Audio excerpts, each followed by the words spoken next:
Sa panahong halos lahat ng tao ay may hawak na cellphone at konektado sa internet, nagbago ang anyo ng pananakit.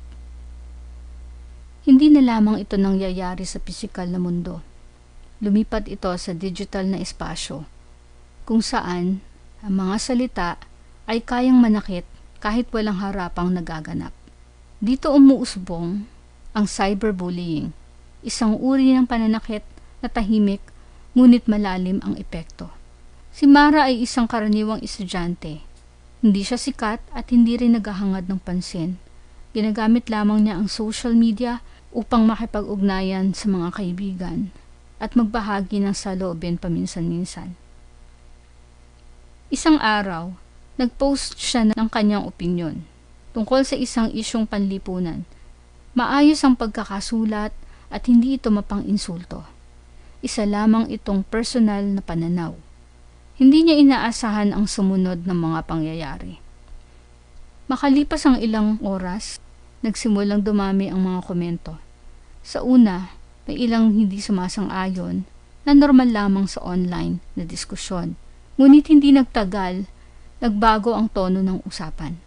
Lumitaw ang mga salitang mapanlait at mapanghusga.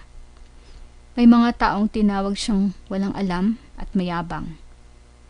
May ilan pang nag-screenshot ng kanyang post at ipinakalat ito sa ibang online na grupo upang pagtawanan. Dito malinaw na makikita ang unang component ng cyberbullying, ang intensyong manakit. Ang mga salitang ginamit ay hindi para magpaliwanag o makipagpalitan ng ideya. Ang layunin ay pahiyain ang isang tao at iparamdam sa kanya na wala siyang halaga. Ang ikalawang component ay ang pagiging paulit-ulit ng pananakit. Hindi ito natapos sa iisang komento o iisang araw. Kahit burahin ni Mara ang kanyang post, patuloy pa rin ang pagkalat ng screenshots. Kahit manahimik siya, may mga bagong mensahe at usapan tungkol sa kanya.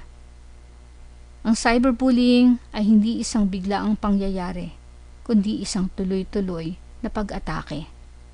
Ikatlo, makikita ang kawalan ng balanse ng kapangyarihan.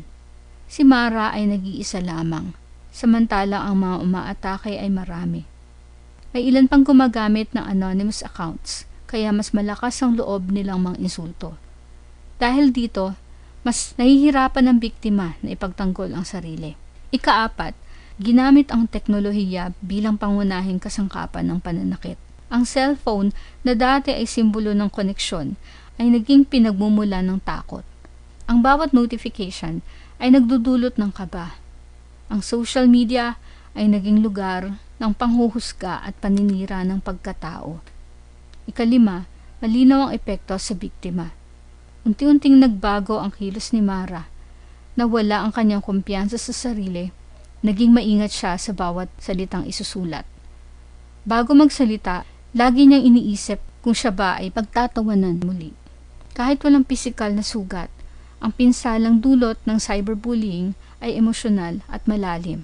Sa kabila ng lahat ng ito, dumating ang sandali na kinailangan ni Mara na iligtas ang sarili. Ang unang hakbang ay ang pagkilala na siya ay biktima ng cyberbullying. Hindi niya kasalanan ang ginawa ng iba. Ang pananakit ay refleksyon ng mga nang-aapi, hindi ng taong pinupuntiryan nila. Ang ikalawang hakbang ay ang hindi pakikipag-engage sa mga bully. Hindi siya pumatol sa mga mapanirang komento. Sa halip, ginamit niya ang mga proteksyon sa social media tulad ng pagbablock, pag-mute at pag-report. Sa paraang ito, nabawasan ang kakayahan ng mga nang-aapi na maabot siya. Ang ikatlong hakbang ay ang pag-iipon ng ebidensya. Maingat niyang itinabi ang mga screenshots ng mga mensahe, pati ang petsa at pangalan ng mga account. Mahalaga ito upang may mapanghawakan kung sakaling kailanganin ang formal na aksyon. Ang ikaapat na hakbang ay ang paghingi ng tulong. Ibinahagi niya ang kanyang karanasan sa mga kaibigan at kapamilya na kanyang pinagkakatiwalaan. Sa kanilang pakikinig at pag-unawa, nabawasan ang bigat na kanyang dinadala. Naramdaman niyang hindi siya nag-iisa sa laban. Ang ikalimang hakbang ay ang pangangalaga sa sarili. Pansamantala siyang lumayo sa social media at naglaan ng oras sa mga gawaing nagbibigay sa kanya ng kapayapaan, tulad ng pagsusulat sa papel, pakikinig ng musika, at pagpapahinga. Sa ganitong paraan, naalala niya na ang kanyang halaga ay hindi nasusukat sa opinyon ng internet. Ang huling hakbang ay ang unti-unting pagbabalik ng kanyang boses. Nang handa na siya, muling nagpahayag si Mara. Hindi ito ginawa upang gumanti o makipagtalo, kundi upang igiit ang kanyang karapatang magsalita at umiral ng may dignidad.